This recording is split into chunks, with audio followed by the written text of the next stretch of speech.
I think you have to have some concept that you are no longer objective after that seller signs your LOI. I think is step one. You need to realize that you are more incented to go from typically 6-figure earnings to 7-figure ownership.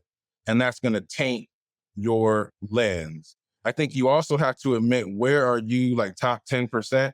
Like, are you a top 10% lawyer, a top 10% accountant, or a top 10% operations analyzer? If you're not kind of top 10% or top 25%, you probably want to get some help in the mission critical things for the business. Now, I'm not saying spend frivolously on everything. Maybe it's your cousin. Maybe it's somebody that you barter with on SMB Twitter. Maybe it's somebody you pay $10,000 for a trip to Vegas to check out that HVAC business down the street. I'm just saying, get some help. And then I also think you got to stop believing brokers and sellers just because they're old and they have brand name. You got to realize these jokers are, if they tell a story, you're going to pay 4 to 6 times that story.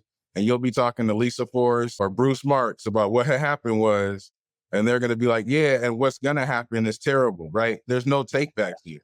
And so I think we listen to these folks. And here's the thing that's funny to me. So as a broker, I had this conversation a couple of days ago, and a broker is typically not a CPA, and they're definitely not a diligence provider, and their level of analysis is not that of QOE.